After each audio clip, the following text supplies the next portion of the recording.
E é um time que tem ido bem fora de casa, né? Venceu não faz muito tempo o Flamengo e agora, há 2 rodadas, o Grêmio, jogando também em Porto Alegre. Ou seja, é um time que tem conseguido ser competitivo quando sai também do seu estádio, né? E tem aí ambições muito maiores, né? O Corinthians troca de técnico, tenta todo o perfil de técnico, né? Técnico novato, técnico veterano, aí o outro técnico veterano, técnico que a torcida não queria, foi embora, enfim. Mas a coisa não anda, né? O Corinthians é um caso que vai muito além do trabalho do técnico e dos jogadores, né? É um caos completo e é um caos que ameaça se tornar ainda mais assustador para o torcedor em função das eleições, né? Porque você não tem nenhum candidato que represente uma mudança, uma transformação, uma modernização, uma visão mais, digamos, profissional e consciente do momento do clube, né? Para tentar recolocá-lo no trilho. O Corinthians está sempre fora do prumo, e isso acho que vai muito além do campo. O campo é só um reflexo disso tudo, né? Você vê, o final de temporada, a briga é só para não cair. De repente, pegar uma vaguinha na Sul-Americana. É muito pouco, né? Para o clube que fatura tanto, mas que deve muito mais. Pois é, temos as escalações aí do Corinthians e do Atlético Paranaense. Não sei se a gente já consegue colocar na tela. Se não conseguir, a gente já coloca ao longo do comentário do Danilo Lavieri sobre esse jogo. Corinthians aí somando mais um pontinho ou outro, fica ali no meio do caminho, não se preocupa muito. E o Furacão tentando. Também um sinal, né? Como o Atlético virou um time que não chegar na Libertadores vai ser uma grande tragédia, né? Tragédia não, mas Pois é, um grande problema. até pelas boas participações do Atlético Paranaense nas últimas Libertadores, né? Há uns tempos a gente não consideraria o Atlético Paranaense sempre favorito para uma das vagas no G6 e hoje a gente considera, o que você falou, é um sinal de que o Atlético Paranaense está bem mais organizado, bem mais competitivo nesses últimos anos. Em relação ao Corinthians, né, a gritaria em relação ao pênalti do Soteldo, que para mim foi pênalti, não achei nada um absurdo. Até entendo se não marcassem, mas para mim foi pênalti. Mas com a gritaria, com o dossiê e com tudo mais, a gente praticamente esqueceu que o Corinthians não matou o jogo contra o Santos. Teve oportunidades, não matou, e é um time que ganhou de 1-0 do Cuiabá num jogo que também não merecia, né, sob o comando de Mano Menezes.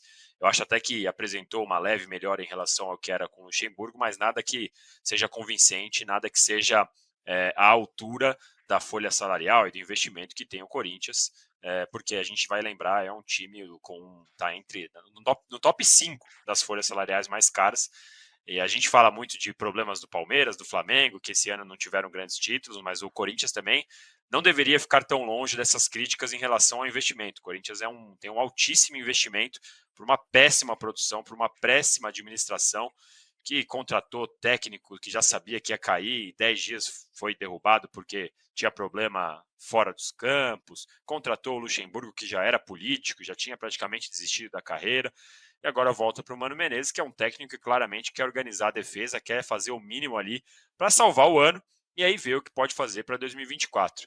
Mas a verdade é que não dá para confiar no Corinthians. Antigamente a gente falava, né? Pô, pelo menos em Itaquera vai arrancar um pontinho. Nem isso mais vale, né? O Corinthians não é mais o mesmo em Itaquera.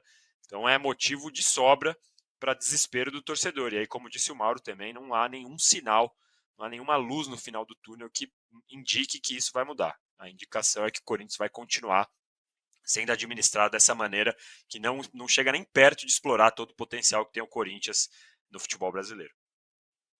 Eu tenho a sensação, Zé Ilan, vamos colocar as escalações do Corinthians na tela e eu vou fazendo a pergunta para você. Deixa eu só. Ó, o Corinthians vai com Cássio, Fagner, Gil, Lucas Veríssimo e Matheus Bidu. Imaginou-se que pudesse ir o Caetano como terceiro zagueiro, mas não. Fagner e Matheus Bidu. Gabriel Moscardo, Maicon, Juliano, Renato Augusto, Romero e Yuri Alberto. Então vai, teoricamente, com uma linha de 4 zagueiros ali, não vai com 3 zagueiros. O Corinthians, como se imaginou que pudesse ir. E o Atlético Paranaense, que é um time interessante, é um time que joga de um jeito, né? Joga meio que num 3-6-1. Ele vai com o Bento, o Kaká. Peraí que tá difícil de ler aqui, mas eu vou ler, calma aí. Bento, Kaká, Thiago Heleno, Lucas Esquivel, 3 zagueiros. E aí o meio-campo cheio de gente: Coelho, Eric, Fernandinho, que volta, e Canóbio. Na frente, Zapelli, Vitor Bueno e Pablo. Na verdade, assim, é quase como se o Pablo fosse só o último, ainda tem o Zapelli, o Vitor Bueno vindo um pouco mais de trás. É um time que joga de um jeito bem interessante, Ilan. Mas, assim, pegando o carona do Lavieri falou, a impressão é que dá que você pega os times que mais faturam no ano, ou as, sei lá, 5 maiores torcidas do Brasil. Então tá em Flamengo, Corinthians, São Paulo, Palmeiras, esses 4, vai. Vamos pegar esses 4 só, nem 5. A impressão que dá é que o Corinthians está muito atrás dos outros, por incrível que pareça. O São Paulo, que encalacrado em dívida, pelo menos foi campeão. O Palmeiras arrecada bastante, o Flamengo nem se fala. O Corinthians parece que está 1000 passos atrás desses todos, né? Mesmo faturando horrores, né? Faturando no nível da primeiríssima prateleira do futebol brasileiro, não consegue se estabelecer, não consegue se organizar, porque tem dívidas gigantescas também, né? Só a do estádio é uma dívida a perder de vista, praticamente, digamos assim, impagável ou incontornável a curto ou médio prazo. Então o Corinthians vai sofrendo bastante só com essa dívida do estádio, para não falar das outras advindas da má gestão, que é mais ou menos uma constante no Corinthians nos últimos anos. É um time que hoje está com 37 pontos, que aparentemente é uma situação mais ou menos confortável, porque continua valendo aquela situação do número mágico de 45 pontos, né, para fugir do rebaixamento. Talvez até seja menos esse ano, mas não sei se será menos, porque a coisa ali embaixo esquentou. Se você olhar, tirando os 2 últimos colocados do campeonato, o Coritiba e o América Mineiro, os outros que estão lutando contra rebaixamento, esses aí vão brigar feio até o fim, né? E tem o Vasco querendo sair de qualquer maneira. O Vasco melhorou, embora esteja vindo agora de uma derrota em casa, é um time que melhorou, dá sinais de que ainda vai lutar realmente muito para não ser rebaixado. O Corinthians está com 37 pontos, mas tem que ganhar esse jogo de hoje. Tem que ganhar. E contra um adversário que também não perde a 5 jogos como ele próprio, né? O Corinthians vem de uma vitória e 4 empates, e o Atlético Paranaense de 2 vitórias e 3 empates. Só que o Atlético precisa ganhar, porque ele quer estar dentro do G6. Então é um problema, amigo, é um abacaxi para ser descascado hoje pelo Mano, e eu até concordo com o Lavieri. O Corinthians melhorou um pouquinho com o Mano. O jogo jogado dentro de campo está um pouco melhor de se ver, né? Você vê um time mais com ideia de time, um time mais organizado do que era, com mais padrão do que era com o professor Luxemburgo. Mas os resultados não estão vindo, né? Não adianta empatar. Para time que está ali embaixo correndo risco, não adianta ficar empatando. É melhor até vencer 2 do que conseguir 4 empates. Muito melhor, né? Como conseguiu o Corinthians nos últimos jogos. Então é uma parada dura e dramática, porque o Corinthians tem esse jogo e logo na sequência tem 2 jogos dificílimos. Considerando a hipótese dele não vencer hoje, ele pode daqui a 2, 3 rodadas estar enterrado ali, realmente na tábua da beirada ou já dentro do Z4. Ele pega na sequência o Bragantino fora de casa e o Atlético Mineiro, né, que é G6, em São Paulo. Então, eu diria que hoje esses 3 pontos são cruciais para o Corinthians não ficar dependendo de muita coisa nos próximos 2 jogos. É isso, né? Vai que dá um azar, a rodada seja ruim para o Corinthians. O Corinthians não ganha, mas quem está embaixo ganha. Andar no fio da navalha assim é realmente um perigo. Nossa, a gente tem uma enquete aqui, porque lá em cima o bicho está praticamente reaberto, é o que parece, pelo menos está todo mundo entendendo assim. Então nós temos uma enquete aqui para quem está nos acompanhando ao vivo pelo YouTube. E a pergunta é: quem vai se dar bem? Pegamos 4 principais, quanto estão mais a briga aí. Quem vai se dar bem na rodada do Brasileirão? É o Botafogo, é o Flamengo, que joga com o Santos, é o Palmeiras, que joga contra o Botafogo, ou é o Bragantino, que tá meio quietinho ali, ninguém tá falando, tal. O Bragantino tem um jogo contra o, deixa eu ver aqui que até Goiás. fugiu, ó. Contra o Goiás, que é um jogo difícil, é verdade, mas é um jogo em casa, né? O jogo contra o Goiás, aliás, é fora, é amanhã às 6 da tarde contra o Goiás. Vai ser aquele clima de final, mas enfim, pega um time que está na zona do rebaixamento. Então a pergunta é: quem vai se dar bem nesta rodada? Você dê aí o seu voto e a gente vai daqui a pouco falar como está a votação. Bom, o jogo da rodada, o jogo que está todo mundo esperando aí, é Palmeiras, aliás, Botafogo e Palmeiras. Já demos ali um comecinho de conversa falando sobre um certo desespero do Botafogo e tal.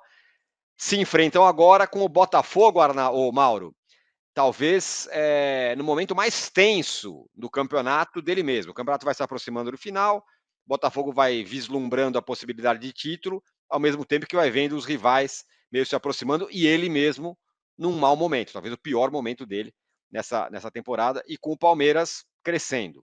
É um jogo de alto risco que em outro CNPJ, uma companheira nossa jornalista falou, o empate é ótimo para o Botafogo hoje. Eu não acho que seja ótimo, acho que é aceitável. Ótimo não, ele é o líder do campeonato, joga em casa, ele não pode aceitar como ótimo empatar com ninguém. Ele tem que pensar em vencer, né? Seria um pensamento muito pequeno do Botafogo jogar com o Palmeiras em casa e achar que ele só pode empatar, que é ótimo. Não, agora é aceitável. Por quê? Porque ele contém o Palmeiras. Mas pode ter uma aproximação do Bragantino, do Flamengo, de algum outro. É evidente que, se você olhar o retrospecto recente, nenhum time, com exceção do Bragantino, nenhum time tem retrospecto convincente a ponto de você falar: esse vai marchar atrás do Botafogo até o final. Nenhum deles. Nem o Palmeiras tem. Ganhou 3 jogos agora, pouco tempo perdeu 4 seguidos. Né? E não vai jogar mais no Allianz Parque até o final do campeonato. Esse é um Talvez jogue ponto, hein? contra o Fluminense, né? Tem a possibilidade de jogar contra o Fluminense, dependendo da agenda de shows, de montagem de palco, mas, enfim, isso é importante também. Vai jogar em Barueri, é outra realidade, né? Perde muito a sua força, é óbvio, tendo que sair do estádio onde habitualmente está acostumado a jogar, que é no Allianz Parque. Então, mas a vantagem ela ainda é grande. O empate não é ruim, um empate interessante, não acho que seja ótimo, acho que é um resultado aceitável, dependendo de como o jogo se encaminhar. Acho até que o Botafogo tem que. Eu estou muito curioso para ver a estratégia do Botafogo. Como vai se comportar o Botafogo? Porque quem tem a obrigação de vencer é o Palmeiras. Ao Palmeiras não interessa outro resultado que não é vitória. Não adianta empatar. Ele tem que ganhar. Então a responsabilidade da vitória é do Palmeiras. O Botafogo vai saber aproveitar isso. O torcedor que vai ao estádio o Newton Santos, o Engenhão, saberá entender isso. Ele vai compreender que talvez o jogo se encaminhe para um resultado que pode ser interessante com um empate. Isso a gente não sabe ainda. Pelo comportamento que nós vimos no domingo, acompanhamos no jogo contra o Cuiabá, a torcida é muito ansiosa, vaiando qualquer bola que era recuada. Às vezes, gente, o torcedor brasileiro custa entender isso, né, em geral. Você está enfrentando um time fechado, muitas vezes tem que voltar, reiniciar a jogada com os zagueiros, às vezes até com o goleiro, para tentar tirar os caras lá um pouquinho de trás, fazer a bola circular, encontrar algum espaço. Não adianta ficar só loucamente atacando, jogando bola na área, que foi o que o time acabou fazendo boa parte do tempo. E o jogo de hoje tem um adversário que é muito mais forte, uma característica, um jogo de característica muito peculiar, mas acho que o Botafogo ele tem que pensar também o seguinte: se ele vencer, ele aniquila o Palmeiras. Ele aniquila um adversário.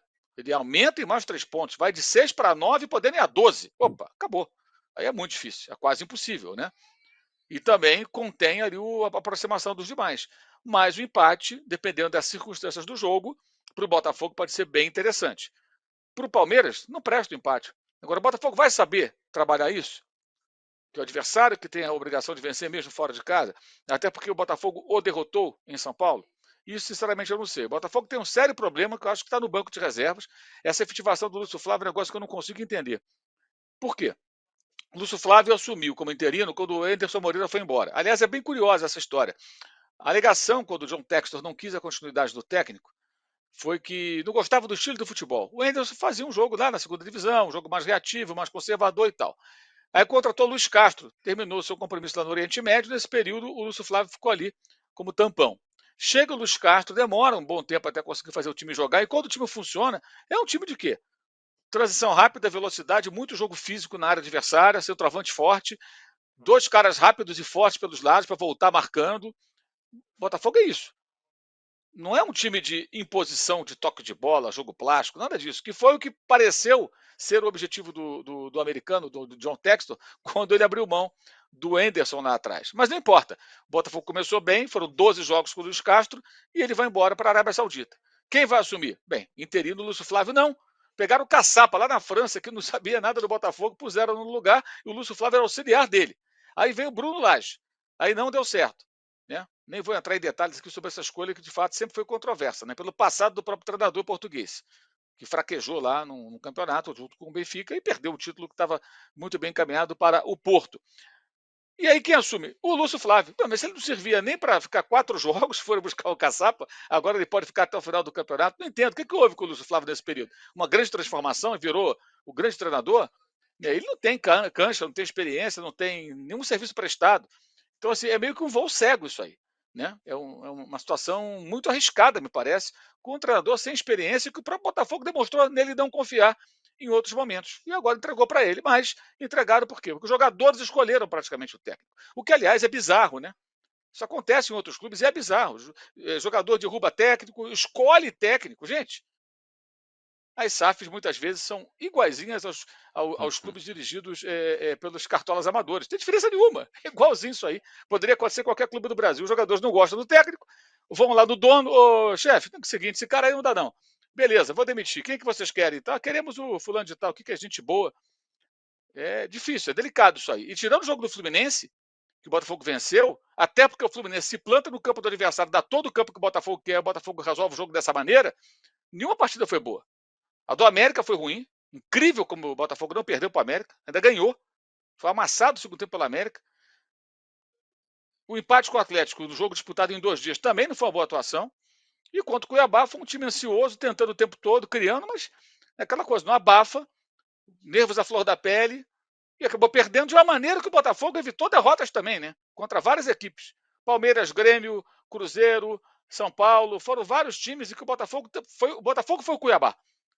E o PR salvou o time, o Adrielson jogou pra caramba, Cuesta jogou muito bem, e vários foram elogiados. No domingo, os papéis se inverteram. O adversário do Botafogo foi quem sustentou uma vantagem diante de uma forte pressão. Não por acaso o goleiro Lucas Perry, ele era, até a rodada passada, o goleiro mais acionado no campeonato, não sei se ainda é, mas certamente é um dos mais acionados, com toda certeza. O Lavieri, do outro lado do clássico, bom, o Botafogo, ele pode hoje fazer esse jogo que ele vinha fazendo. Se fecha, é um jogo muito físico e tarará, e no contra-ataque ou tal, consegue suas vitórias. Conseguiu, inclusive, contra o Palmeiras, assim, no jogo de ida no Allianz, né? Foi assim que ganhou o jogo. Para o Palmeiras é sempre melhor, por causa do jogo do Palmeiras, se você tem um time que tenta jogar, né? Um time que tenta jogar, o Palmeiras se aproveita dos espaços que tem. O Botafogo, como disse o Al, se pensar um pouco, se fecha hoje. Como que o Palmeiras vai encarar isso? Pois é, até você falou no jogo de ida, que foi no Allianz Parque, a gente lembra que o Veiga perdeu o pênalti e o Palmeiras teve um gol anulado no VAR, né? Então foi um jogo que o Palmeiras teve algumas chances para não sair perdendo de 1-0. E o Botafogo soube se defender muito bem. O PR foi um dos melhores em campo e tudo mais. Eu estou também curioso para saber como o Botafogo vai se portar justamente por isso. Porque para o Palmeiras é um jogo de vida ou morte. O Palmeiras precisa de qualquer jeito ganhar para continuar nessa briga, porque senão, como já falamos aqui, abre 9 pontos de distância com a possibilidade de virar 12 com esse jogo a menos. Então, para o Palmeiras é um jogo de vida ou morte. Para o Botafogo é um jogo que dá para administrar. É claro que o Botafogo, como líder, o ideal é que ele vença e segure aí a aproximação do Flamengo, a aproximação do Bragantino, mas num empate é um ponto que você consegue tirar um desafio difícil da frente e continuar com uma distância razoável para administrar nas próximas